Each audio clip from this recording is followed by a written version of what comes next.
Nós paramos numa parte mais abaixo do livro Missionários da Luz, que já está quase acabando, mas eu resolvi voltar um pouquinho para contextualizar.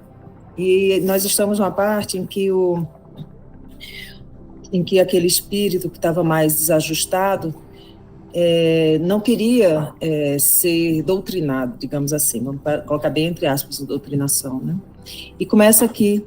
Vamos começar dessa parte aqui, ó. Sentindo-se tocado pela destra carinhosa do nosso companheiro, o infortunado gritou: não me venha ensinar o caminho do céu. Conheço minha situação e ninguém pode deter o meu braço vingador. Não desejamos forçá-lo, meu irmão, acentuou o amigo com serenidade evangélica. Tranquilize-se. Enquanto alimentar propósitos de vingança, será castigado por si mesmo. É interessante essa parte, né? Quando você tem um ódio dentro de si, o castigo que se acha que vem de outro lugar, não, castiga você com você mesmo. Você está se castigando por permanecer dentro dessa vibração, né? Ninguém o molesta, senão a própria consciência.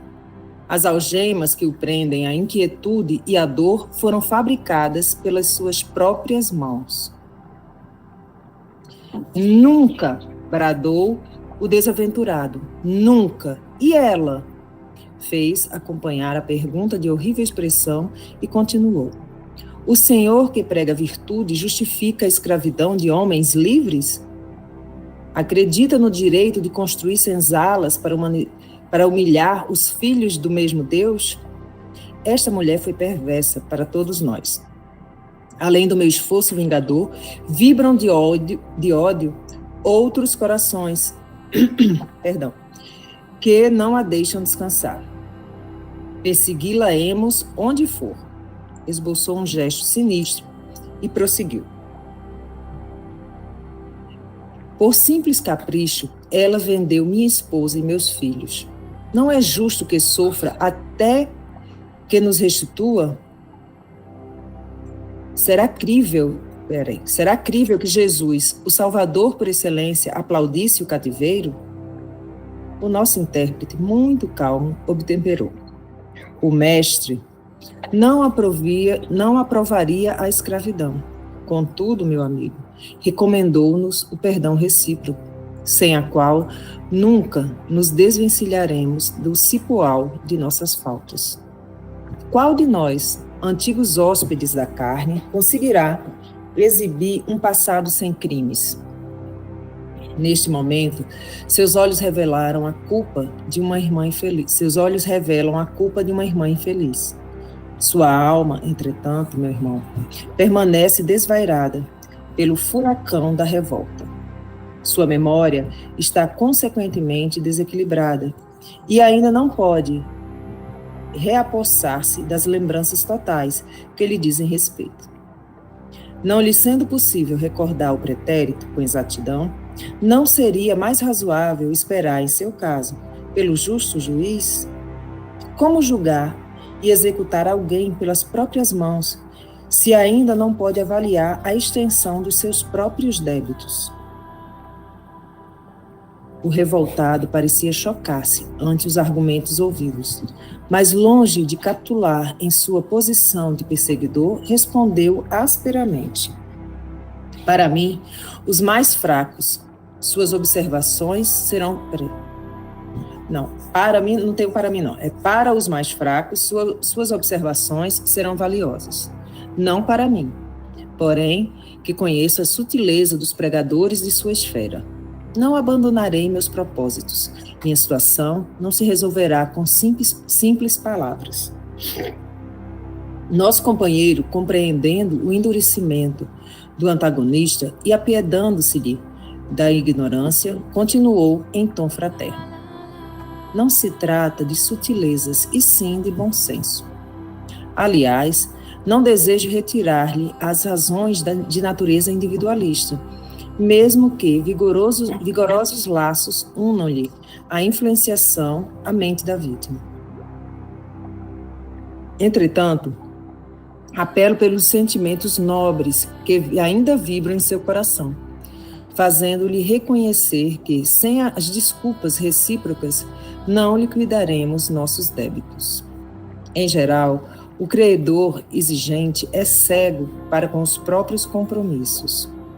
Sua reclamação, na essência, deve ser legítima.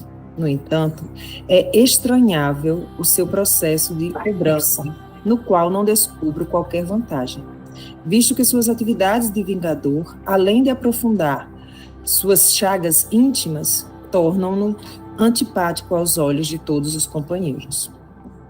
Ferido, talvez, mas fundamente em sua vaidade, o obsessor calou-se, enquanto o intérprete se voltava para nós outros, indagando de meu orientador quanto à conveniência de ajustar-se magneticamente ao infeliz, a fim de que as reminiscências dele pudessem abranger alguns quadros do passado distante.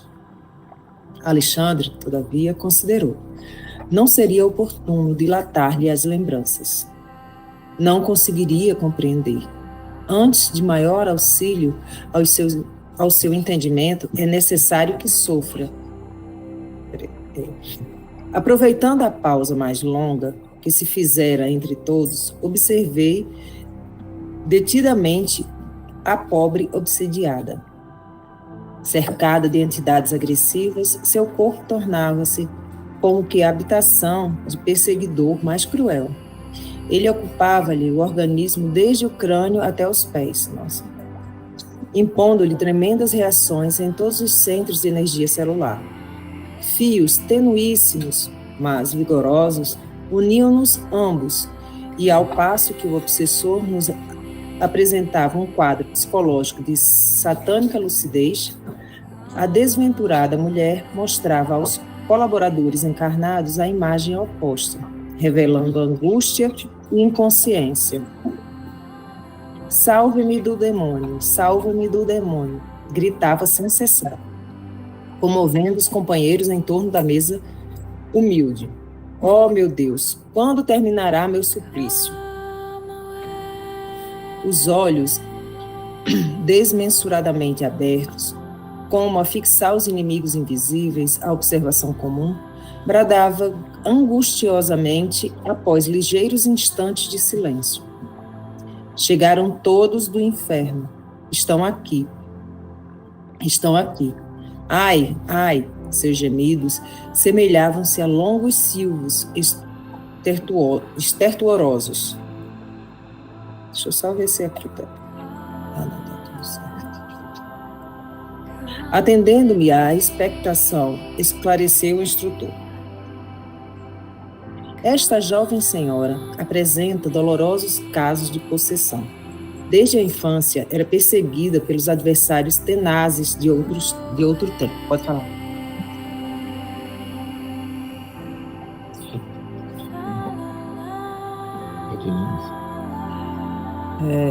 Na vida de solteira, porém, no ambiente de proteção dos pais, ela conseguiu, de algum modo, subtrair-se à integral influenciação dos inimigos persistentes, embora lhe sentisse a atuação de maneira menos perceptível, sobrevindo, no entanto, as responsabilidades do matrimônio, em que, na maioria das vezes, a mulher recebe maior quinhão de sacrifício, não pôde mais resistir. Logo após o nascimento do primeiro filhinho, caiu em prostração mais intensa, oferecendo oportunidades aos desalmados perseguidores. Desde então, experimenta penosas provas. Ia expor novas questões que o assunto suscitava, mas o instrutor amigo fez-me ver que a reunião de auxílio por parte dos encarnados teria início naquele mesmo instante. Precisávamos manter o concurso vigilante da fraternidade.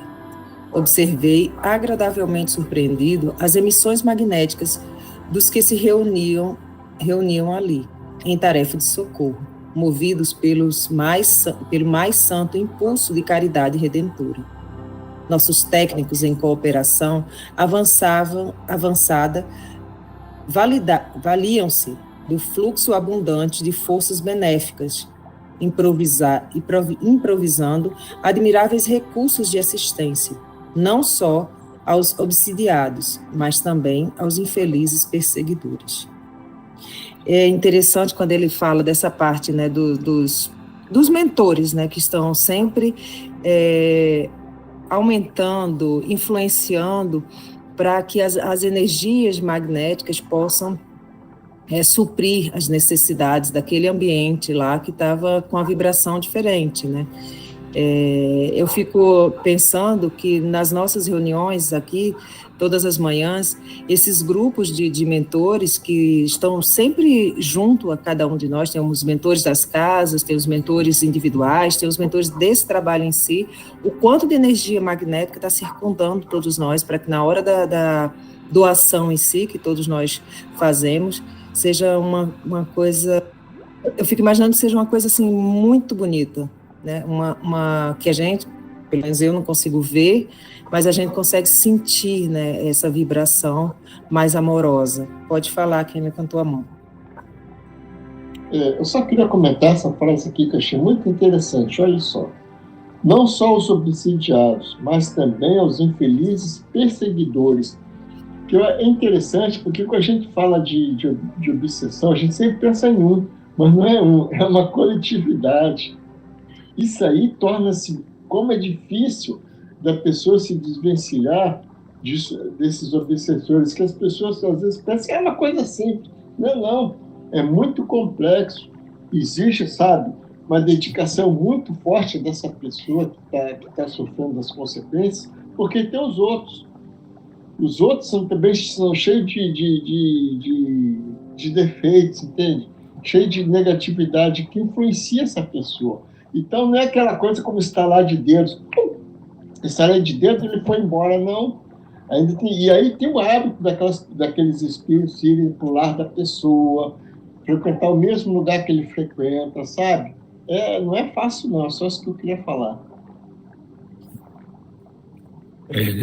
Só complementando essa parte que o Djair falou, é tão difícil que muitas vezes, né, para quem já acompanhou trabalhos de obsessão, você vê a pessoa chegar ali relatando algum problema, alguma dificuldade, é realizado um trabalho, é conversado com os espíritos que estão ali tentando desarmonizá-la. Às vezes se tem até a impressão de que tudo correu super bem, que o espírito foi orientado, seguiu com algum ente querido que o levou, e a pessoa volta, às vezes na semana seguinte, exatamente da mesma forma, com os mesmos espíritos ali, falando a mesma coisa. Então, é só para reforçar isso que o Jair está falando. Não é uma tarefa simples você se desvencilhar de quem compartilha os seus pensamentos. Exige muito trabalho dos dois lados. Pode falar, pegando esse gancho do Silvio, que também me lembrei de outra coisa, veja só. E esses espíritos ainda são orientados no plano espiritual. Eles estão vendo a face real da coisa. E mesmo assim continuam persistindo. Não só ele, porque aí tem aquela coisa da conivência das falanges dele. Você está tentando adestrar, falando de tal, mas eu vou me vingar se você adestrar, sabe? Estou dando um exemplo. Então, isso que o Silvio falou não é fácil, não. Então, às vezes, quando eu vejo alguns lugares assim, como o Silvio acabou de falar, que o cara, não é assim. Eu, pelo menos, eu fico sentindo, vejo o que é o poderio que eles são. Eu já contei isso para vocês, em desdobramento no plano inferior. Cara, para você descer num umbral brabo, só os espíritos de luz, que fala espírito de luz? Só espíritos iluminados santos, sabe? Porque existe no nosso subconsciente, quer dizer, nós não nos conhecemos, porque a gente está aqui na matéria tanta gente, como a gente sabe, porque todo mundo pensa que foi rei, rainha, príncipe poderoso, nada disso. Todos nós somos eternos pecadores, nós cometemos cada coisa braba, mas tão braba, que Deus não mostra para a gente. E quando a gente está desdobrando no plano inferior, ele se manifesta. E como faz parte da gente, torna-se difícil a gente vencer essa dificuldade que nós mesmos criamos. Então fica uma batalha interna muito forte e que na maioria das vezes a gente perde porque é do nosso interior mesmo, do nosso abismo. E você imagina esses obsessores com essas pessoas que eles querem se vingar. Não é fácil não, é muito complicado. E às vezes esses trabalhos podem levar até séculos, entende? Só isso. Embaixo do dom. Não faz nada. Mas eu fico... Ai, peraí, gente. Só um minuto, gente, que eu estou um pouco aqui apreensiva com uma situação que o gato trouxe. Estava embaixo do toque. Ai, só um minuto. É um rato? Não vou nem dizer. É um rato mesmo, pelo jeito. Meu Deus, eu estaria em pânico. É o meu caso. Oh, meu Deus, sobe aí na mesa. Eu já estou. Minhas pernas estão para cima.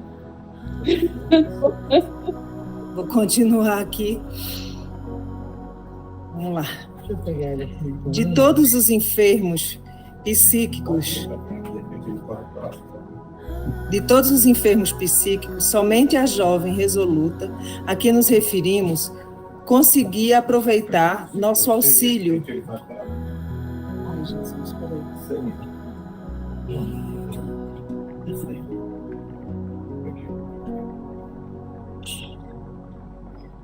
Que fantástico, gente. Olha o tanto de seres de Deus que estão presentes dentro dessa reunião. Vamos olhar desse lado. Olha que legal. Participando. Ele veio participar e escutar a nossa voz. Olha aí, gente. É tudo energia. Da energia do...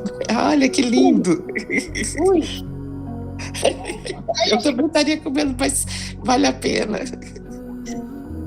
Ai, peraí. Eu vou levar o computador e vou ficar ali fora. Peraí. Ele vai sair por ali, se ele conseguir soltar isso ali.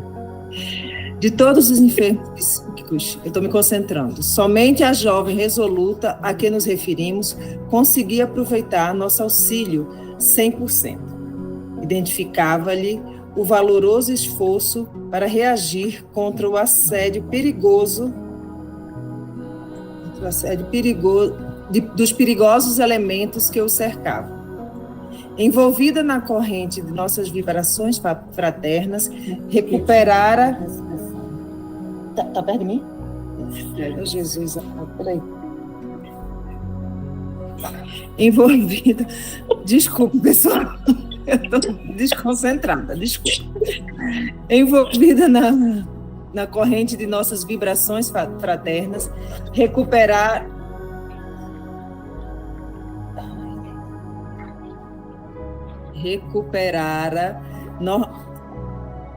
normalidade orgânica absoluta, embora em caráter temporário. Sentia-se tranquila, quase feliz, está assim igual a mim, sentia-se tranquila.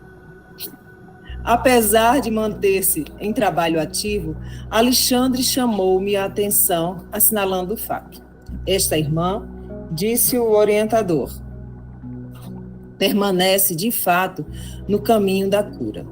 Percebeu a tempo que a medicação, qualquer que seja, não é tudo no problema da necessária restauração do equilíbrio físico. Já sabe que o socorro de nossa parte representa material que deve ser aproveitado pelo enfermo desejoso de restabelecer-se. Por isso mesmo, desenvolve toda a capacidade de resistência, colaborando conosco no interesse próprio. Observe. Efetivamente, sentindo-se amparada pela nossa extensa rede de vibrações protetoras, a jovem emitia vigoroso fluxo de energias mentais, expelindo todas as ideias malsãs que os desventurados obsessores lhe haviam depositado na mente. Absorvendo em seguida os pensamentos regeneradores e construtivos que a nossa influenciação lhe oferecia. Aproveitando o minucioso exame com um gesto significativo, Alexandre tornou a dizer: apenas o doente convertido voluntariamente em médico de si mesmo atinge a cura positiva. É interessante o poder que cada um tem de se converter, né, na sua cura, né, de pensar na cura positiva, de atingir uma vibração diferente. Para você sair dessa circunstância, você precisa querer, né? Pode falar, quem levantou a mão. É uma coisa interessante. Minha cabeça, por exemplo. Pode falar. Esse caso dessa obsessão, que reportou Bezerra de Menezes. Bezerra de Menezes tinha um filho, veja só que coisa interessante. Tinha um filho e que ele tinha um obsessor, esse filho dele. E aí, lá na Federação Espírita, ele fazendo um trabalho de doutrinação nesse obsessor, foi lá, foi cá, foi muito tempo. E aí, sabe o que o obsessor falou? Falou, tudo bem, eu cedo, mas o teu filho vai comigo. Vai lá que para você se despedir dele, nesse nível. Estou falando de Bezerra de Menezes. Bezerra de Menezes saiu aqui, eu acho que na Avenida Passos, não me lembro mais onde fica a Federação Espírita.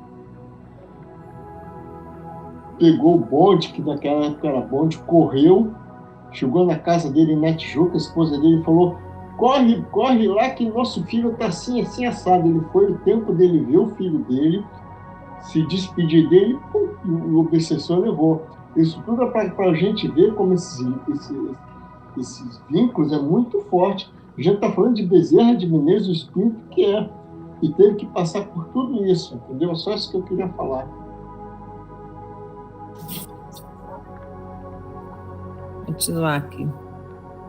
No doloroso quadro das obsessões, o princípio é análogo. Se a vítima capitula sem condições ante o adversário, entrega-se-lhe totalmente e torna-se possessa, após transformar-se em autômato à mercê do perseguidor.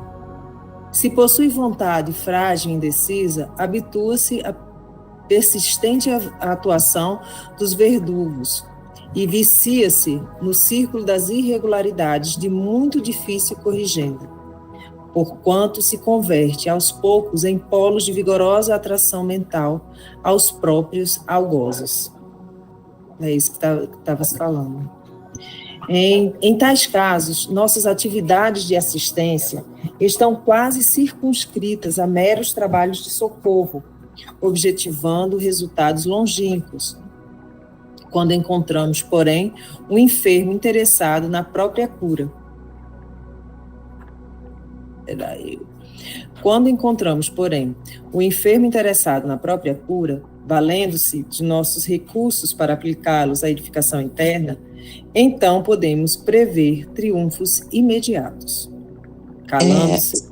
Pode falar. Só uma coisa que eu acho interessante é, toda vez quando fala, né, do mundo de lá e do mundo daqui, como tudo é igual, a gente vê no dia a dia da gente, quantas vezes, né, a gente encontra nos nossos caminhos as pessoas que, de repente, você está fazendo um trabalho assistencial, ou você se esforça para fazer alguma coisa, e aí vem uma outra pessoa, nossa, você é tão persistente, ou nossa, você consegue fazer isso, ou nossa, você vem com elogios, como se a gente fosse, né, forte, ou isso, aquilo, e na verdade nós todos estamos nos esforçando, igual, por exemplo, fazer a oração, né? Todos os dias de 8 às 9, e todo mundo, nossa, você né? Como se...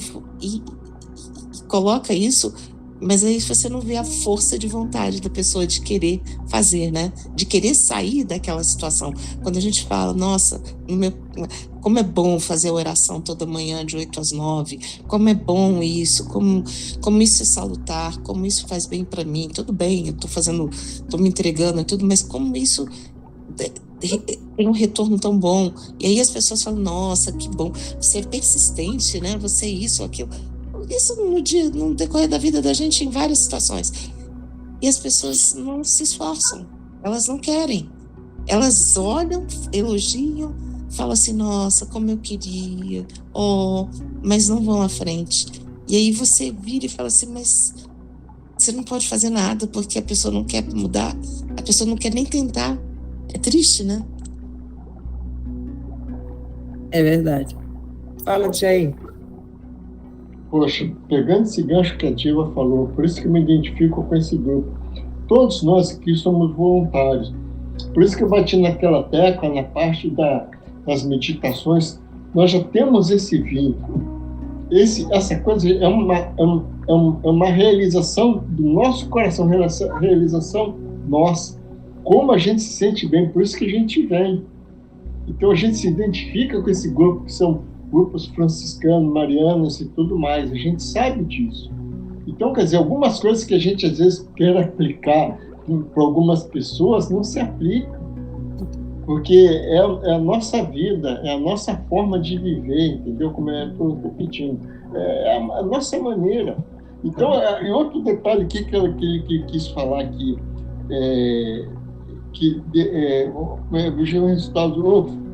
objetivando resultados longínquos. Esses resultados longínquos são séculos. Esse trabalho que, para nós estarmos aqui nesse momento, usufruindo tudo isso que a Diva acabou de falar, não foi assim de a última encarnação. Isso também foram trabalhos de séculos que está por trás da gente, entendeu? Quiçá até da época do Egito, eu não posso estar generalizando, mas eu estou falando assim, tempos longínquos assim, desde aquela época que a gente começou já a plantar as sementes. Não precisa ser no Egito, pode ser no Oriente, qualquer outro lugar, até numa tribo indígena primitiva, entende? Que a gente já estava plantando as sementes, como eu já falei, num desdobramento meu, eu me senti como homem urso, nem me lembro mais detalhes. Cara, eu era morto, eu tinha pela minha aldeia primitivo, mas tinha amor, o primeiro sentimento de amor é amor aos meus pertences, entende? É só isso.